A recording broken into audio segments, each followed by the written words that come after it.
ASU Sports. Hey guys, Fan. we're going to be here talking volleyball, sport I may not know much, but hopefully Coach Waddington gets us a rest. But Ramzone starts right now. ASU Sports fans, welcome to Ramzone. Now your host, Cameron Allen. Welcome Ram fam. This week we've got Coach Chuck Waddington, volleyball head coach. A bunch of accolades. Happy to have him here. He got here probably the earliest out of all the coaches all year. But, Coach, let's go ahead and get started with your background. What got you here? A lot of moving around from what I read. Well, a little bit. You know, number one, I'm glad we got that on record that I was here the earliest. That's good. We got standards to uphold. But, yeah, I've been in Texas now. This will be my 17th season coming up. Before that, I lived in Florida. I was a collegiate assistant at Florida Southern for about 5 years. I was a high school coach for about 6 years. And before that, I grew up in upstate New York, So my wife is not going to move back up north, so I'm going to be in the southern states for the rest of my life. I couldn't imagine growing up in New York. I haven't even made it to Houston, and that's probably about half the size. Yeah. Don't know. So I grew up in the mountains in New York, like Okay. upstate. So most people see New York or they hear New York and they think city. Mm-hmm. No, I grew up in the mountains, a town of about 9,000 people. So a little bit different than New York City. And out of all that moving around, what was maybe your favorite climate? Honestly, I like this climate because it's dry. It's warm all the time. There's no cold winters. I don't have to shovel snow. So I've really enjoyed West Texas. And you've bunch of programs. You're here at Angelo State, been here for a while now. Yes, sir. A lot of wins. I think you're over the 70% win percentage. 77. Is that right?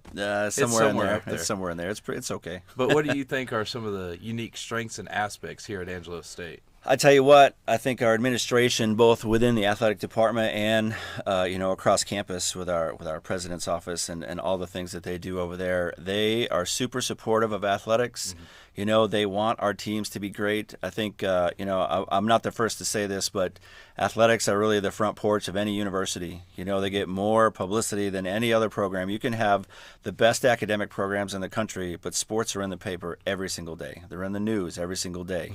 So you want to have good representation. You want to have successful teams, and I think that our admin here on campus do everything they can to give us the tools we need to be successful, and that's one of the reasons why I came here in the first place. And you talk about how athletics get you in the newspapers, but academics are important. What are maybe some struggles or benefits of coaching student athletes? That's what they are at the beginning of the day, academic students. Yeah, students first, 100%. And there's no downside to it. Mm-hmm. You're here as a coach. You're here to help direct these kids. I tell kids in the recruiting process that I'm sure you have an idea what college is supposed to be like, both as an athlete, as a student, socially. And I'm here to help you have that experience because, there are a few of our players in the past and some of our other sports here on campus where they have some kids that go play professionally. Mm-hmm. But for most of those kids, that's an experience. It's not going to be a career. So we're here to prepare them for whatever's next. And it's totally up to them to decide whatever's next. Most of my players go to grad school or professional school. Most of them, if they don't do that, they have jobs lined up right out of their undergrad work. So we try to recruit high academic kids because that makes my job a lot easier. If they're academically motivated, that's just one less thing I've got to, be pressing buttons for. Makes it easier on you. And you talk about you recruit them based off their academics in high school and maybe from other schools if you reach out to get transfers in. What about signing players that play multiple sports? Is that important to you? We've had a few. We've had a few kids that have been track athletes. Obviously jumping in volleyball is really important. So we've had some high jumpers. We've had some pole vaulters. We've even had a couple throwers in the past. The training that they do for their sport is very similar to the training that we would do for ours. Cross country, long distance is opposite of what we would train for. So we don't really have many of those, but we're never opposed to multi-sport athletes. Coach Dibburn and I, we talk about kids all the time. We were just talking about 2 kids this morning that are at the state meet that he's looking at and we're looking at too. So sharing athletes is definitely, when you have good rapport with your other coaches, it's definitely doable and very helpful as well. And some of the players you recruit, what is the recruiting process like for volleyball? Is there a lot of traveling or more film? Well, it starts with them, a lot of them as they're younger players, because our recruiting calendar is very pushed up. We start looking at kids near the beginning of their sophomore year in high school. We're making offers to kids in between their sophomore and junior year of high school because we recruit a lot of kids that can play at Division I level, and they're on that same calendar. So if we're not in sync with their recruiting process, we miss out on a lot of those kids. And so we go all over the country looking for kids. There are a huge number of high-level players in Texas, there's no doubt. Probably 3/4 of my team every year is probably from Texas. But we go to Colorado, we go to Kansas City, we go to Florida, we go all over the place to find the best players. We're not just looking for the best Texas players, we're looking for the best players, and so they're all over the country. And what is maybe the furthest you've gone to get somebody recruited here out of high school or whatever it may be? Well, we've had players from California, Oregon, Michigan, Florida. There's no real limit to how far we go. We have some international players. We have a young lady that's coming to us from Poland next year. We've had kids from Serbia, kids from Canada. We had a young lady that she didn't stay very long, but she was here from China. So it's an international game. It's very popular all over the world, and it's kind of the sky's the limit in terms of where you go to find kids. And you're talking about how you and Coach Dibburn are both recruiting maybe the same players at the state track meet. What are maybe Angelo State has a really rich tradition of excellence and winning.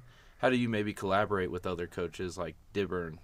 Well, we talk about stuff happens in coaching. Stuff happens on your team all the time, and there isn't a day that goes by in our office that coaches don't stop by my office or I stop by their office, and it's different sports every day. Softball, football, men's and women's basketball, track coaches. It doesn't matter. We talk a lot about just stuff. Hey, have you had this happen? How did you handle it? What did you do with it? Or I've got a kid that's doing this. Have you ever had that situation? We talk about that stuff all the time. And so it's really nice because we have a great cadre of coaches in our office, that have tons of experience and tons of wins and tons of success that you can bounce things off of. I've got coaches on either side of me who have won national championships. Baseball just won a national championship. I just think that it's a great place to kind of bounce ideas off people, and they're always willing to talk. Nobody's ever too busy to kind of spend some time with you, and same thing for us. People pop in my office, never too busy to spend time with other coaches. And it seems like all the head coaches here at Angelo State have a good chemistry. Do you maybe have a type of routine with new players to build team chemistry with your players? Yeah, we do a few things, especially early on in the preseason. Number one is we assign them what we call an accountability partner. Basically a new player is matched up with a returning player who kind of knows what's going on, that kind of help them learn the ropes, what our culture's about, things we like to do, things we don't like to do, In terms of team chemistry things, we'll have team meals where one group is cooking, one group is making a dessert, one group's bringing an appetizer, one group is bringing entertainment for after the dinner, and they kind of rotate that through. We'll spend time out at the lake. We'll go rock climbing in the UC. We do lots of things to kind of just get them out of their comfort zone, see who steps up as leaders, see who's not afraid to kind of try new things, We do a lot of that stuff. Yes, sir. And with you have assistant coaches and maybe some grad assistants. Do y'all ever do maybe some chemistry bonding things with just y'all? Well, we spend a lot of time together, so we figure out real quick how to help each other and what each other needs, to be successful in their role. I have one full-time assistant. I have a full-time grad assistant as well. So we spend a lot of time talking about our team, our program, our practices, our players, opponents, watching film. We spend a ton of time together. And also, I try to ask coaches this sometimes. I myself can be pretty superstitious. I play golf. That's mostly 90% luck. Yeah. Do you have maybe any superstitions with anything y'all do? As a coach, there's certain music I like to listen to. I don't know if we're winning. I wanna do the same thing that we did. If we have a big win against somebody, maybe whatever I ate, I'm going to eat that again. I know some other coaches in our office are like that too. But I know our players have things that they do, before matches as well. And everybody's kind of different. But I'm not too superstitious, But if I wore these shoes, we beat that team, or we wore that uniform the first time we played them and we won, we're probably going to wear that uniform again next time we play them. So little things here and there probably. I like it. I love it. Big superstitious guy over here.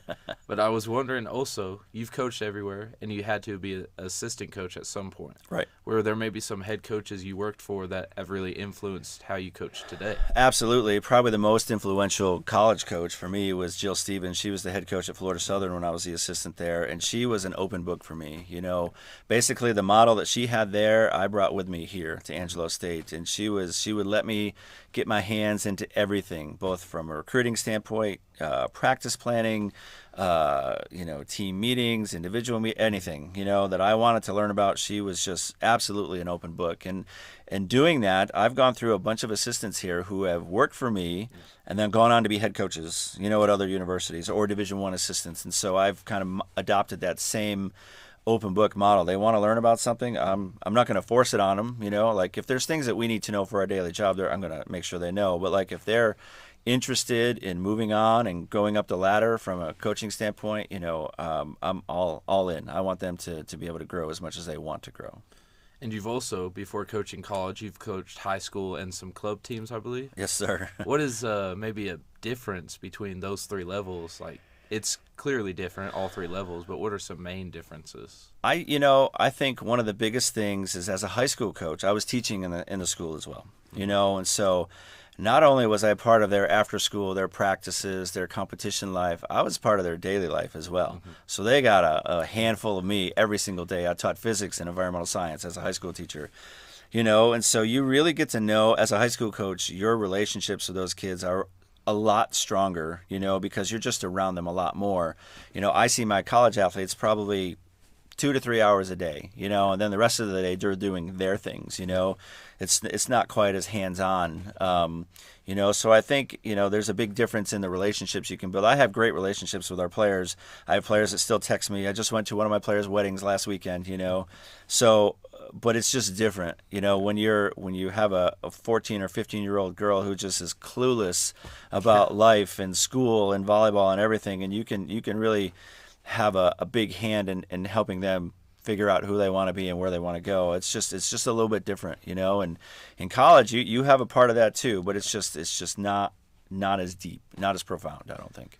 And for the younger players, you still do summer camps, and you even have your players help with coaching those? Yeah, we have a lot of our players work our camps, and almost, I'd say 90% plus of our players that have played for me have been to one of our camps at some point in their life.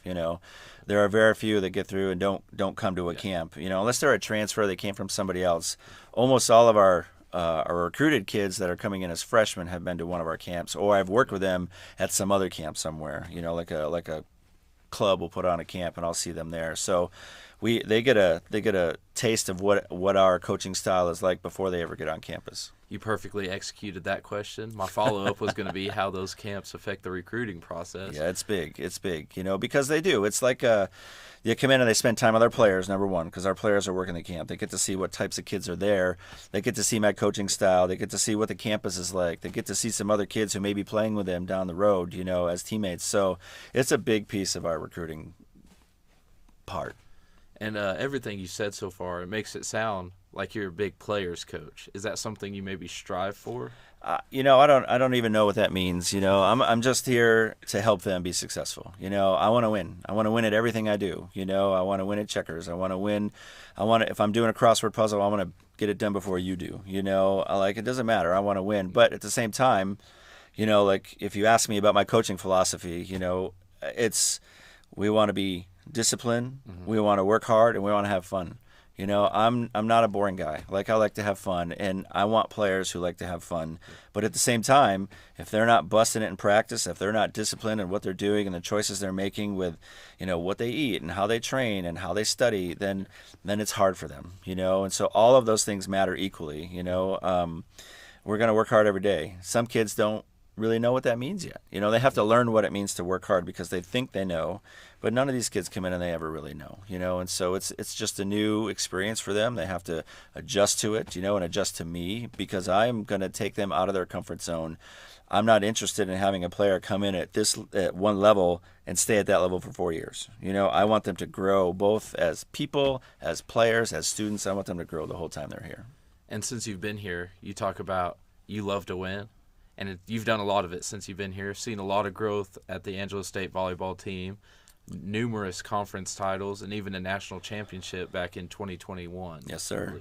What does all that mean, all this growth, and it's just continued dominance in our conference and the nation? Well, I think what it tells me is that we're doing it right. Number one, we graduate just about every kid that walks into our locker room. They graduate. They get a degree. They go to grad school. I've got a couple kids that are doctors now. I got a bunch of physical therapists. I've got lawyers. I've got, you name it, we have it, and we don't ever tell them they can't major in something. We want them to do what they, like I said, I want whatever experience they think it needs to be. I want them to have that experience. And so we adjust practice. We make sure that kids can take the classes they need to take. There are some places where they'll tell you, no, you can't be an engineering major. You can't be a biology major. You can't do those things because it doesn't work with our schedule. Well, I'm never going to say that. Those are the kids I want on my team. So the wins, it's great. We want to win every match. When we don't win, it bothers me. When we do win, I want to win better the next time. I want to make sure that we're fixing things that are broken. And that can be hard sometimes on our players because they always feel like, man, what is enough? But they appreciate it later when you have somebody in their corner that's driving them, that wants great things for them. And so I think that's part of what we want. I think my legacy, as a coach here is not about the wins and losses. That's the first thing you think about, championships and all that stuff, and that's great. That's important. But what are the kids that played for me now, and what are the kids that played for me before? What are they doing with their life? What kind of impact are they having out in society? Are they servant leaders? Are they helping other people? I think if they're doing the right things out there, then I think that's what I want my legacy to be. And I know we kind of already talked about maybe some struggles of student athletes, and you say you don't say no to any majors. Yeah. One major, it could be a big problem for a lot of athletics. Have you ever had any nursing majors come through? Yeah, and what we do is we have a different type of plan for them, because once they get into their clinical year, their junior and senior, they have these mandatory clinicals. And so let's say you're my setter and we have a Tuesday night match and you have a Tuesday night clinical.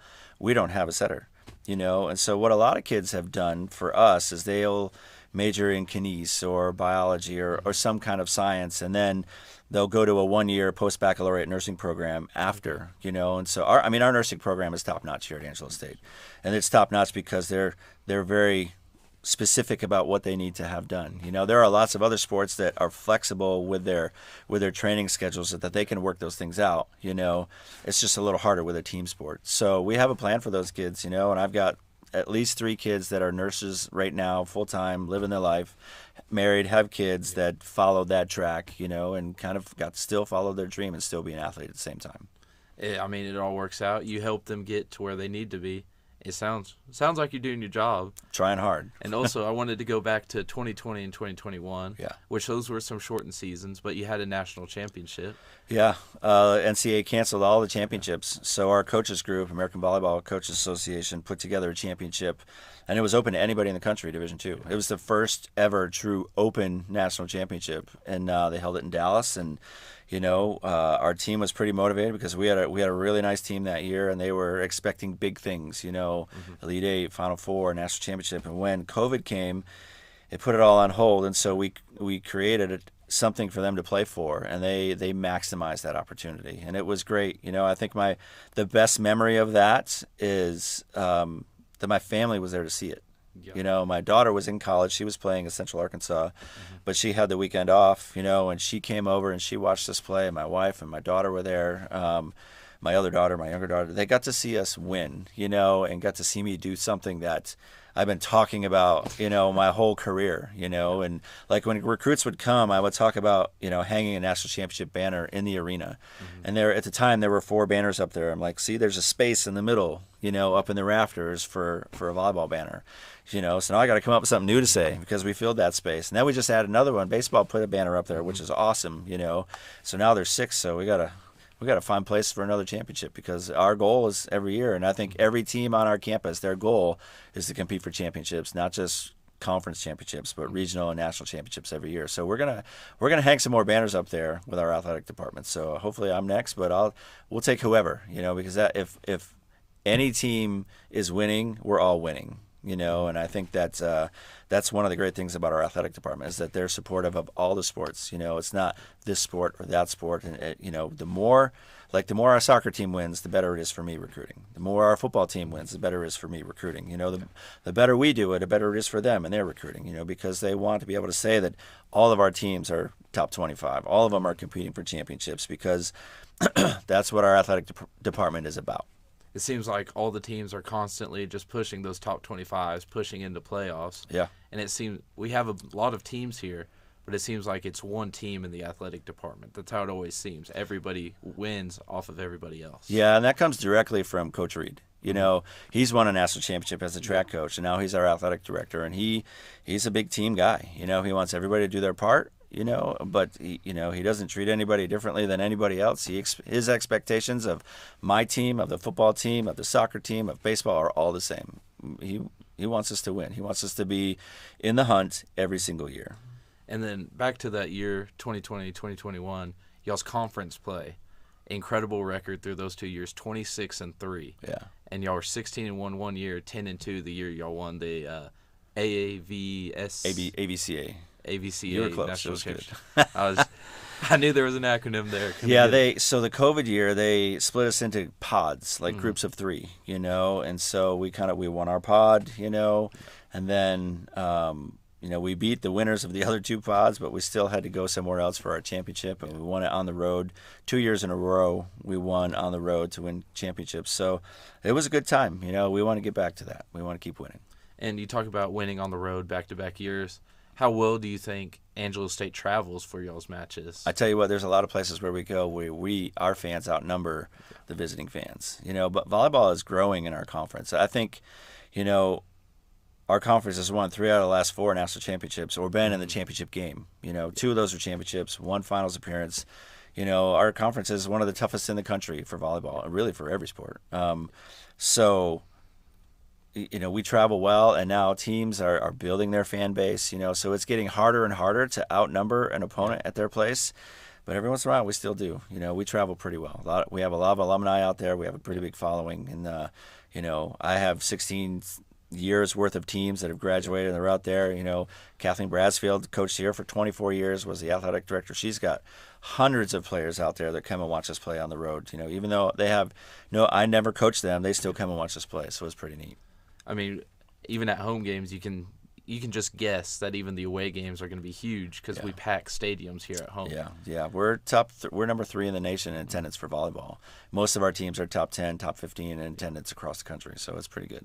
And then I wanted to get into some specifics about maybe some personal accolades for you. Sure. You've been to 10 consecutive South Central regional tournaments, a historic Elite 8 appearance in 2016, multiple Lone Star Conference titles, and a 73.3% win percentage. So it was over 70. Yeah. What does all that mean for you? It means we got to win next fall. It's in the past. It's behind us. It's been great, and I cherish those memories, but I'm always looking to what's next because I don't ever want to be one of those programs that's good one year and not good the next. We want to be good consistently every single year. Yeah. It's really important to have longevity, and we've been in the hunt all but 1 year that I've been here, and then we rebounded from that year as well. So postseason, we want to win. Regionals, we want to win. We want to compete for championships all the time. I think you've been here a long time, only 1 year where it maybe wasn't what y'all wanted that year. Yeah. I mean, not most years, if you're not winning a national title, I guess it's not what you wanted. It's always a goal. Yeah. We have the same goals every year. We want to win the regular season and conference. We want to host a conference tournament. We want to win the conference tournament. We want to go to a regional. We want to host a regional. We want to win the regional. Mm-hmm. And then after that, it's all gravy. We want to compete for championships. You got to win a regional to do that. And it sounds like what makes a great coaches here at Angelo is every coach here has had a season where it just hasn't worked out. I mean, adversity happens in every sport, every season. Yeah. But bouncing back is what makes a great coach. What's maybe some of the hardest adversity you've maybe faced, maybe some injuries or what might have happened? COVID stuff has been strange. It's the best thing that's ever happened to us, and at the same time, it's the worst thing that's ever happened to us. It allowed us to win a national championship, in the COVID year. But it's also created a recruiting just nightmare because kids decide late that they want to they have an extra year, and then they decide late that they don't want to use it, or they decide they want to use their 5th year somewhere else, which is absolutely their prerogative. Yeah. But you can't plan for that. No. You can't, when you talk to a kid in the fall and they say, hey, I want to be here, I want to use my 5th year here, and then they change their mind, decide they just want to graduate and go start their life, I can't fault them for that. There's nothing wrong with that. But it throws such a huge curve in your recruiting, because now, like, you had a kid slotted into a spot and she's an All-American, or she's a high-level producer for you, and now she's not there. And you can't just replace that kid in an instant. The transfer portal is great, that's an option, but you can't always find what you need. It's like window shopping. Everybody gets to look, and so you can't always find what you need. So it's been probably the best and worst thing that's ever really happened to college athletics, and so it's affected us a lot, and so now we're finally getting past that, and now your planning, your recruiting is a little more stable. We can get back to doing what we like to do. And I wanted to get more about you instead of just your coaching here. Sure. You have a family. Mm-hmm. You have 3 kids. I just wanted to hear more about your family for you. Well, I have 3 kids. One is 25, one is 18, and one is 11. So they're all 7 years apart. My oldest, Bailey, she played volleyball at Central Arkansas. She was all conference there. She's a really good player. Tried real hard to recruit her, and she, I broke all the recruiting rules. I bought her a car, bought her mom a house, gave her money all the time. She still wouldn't come play for me. But now she's in med school, 3rd year of med school. She's about to start her 4th year here in a couple weeks, and she's been great, doing awesome. My son is a senior in high school, played tennis throughout high school, and he's not going to play athletics in college, but he's about to graduate and go do his thing. And then I have an 11-year-old who's completely opposite of the first two. My wife and I had to relearn how to parent, because she's just very different, very left brain, very creative and artistic, and just loves to draw and paint and just, challenge us on a daily basis. So we had to really relearn how to be parents. But, we got 2 crazy rescue dogs, and, it's just being a coach, you got to have a wife who understands. And her entire family is a volleyball family. They all played. She has 2 sisters. All 3 of them played in college. They understand what recruiting is about. They know it doesn't make it easier for her, but she understands. And so she's been my rock, my number 1 supporter, and always pushing me to be great, wanting great teams. And she likes us to win just as much as I like to win. So you got to have a spouse that's into it. Otherwise, it makes it really hard to be a coach. That's what every coach has said that's come in there. They have a supportive spouse. Yeah. Like Coach Ellis and Coach Scott, they have their spouse as assistant coaches for them. Yeah. And I think that's great. Well, my wife and I both know that would never work for us. She doesn't like to coach. She doesn't want to coach, but she likes to coach me. Like I get home and she tells me all the things I should have done, or why did I leave this player in, and she's right. Like all the time. She has a very keen, knowledge of the game. She played at a high level. So I even though she's not on my staff, she's part of the staff, so every night, even when I don't want to hear it, we're going to talk about the game.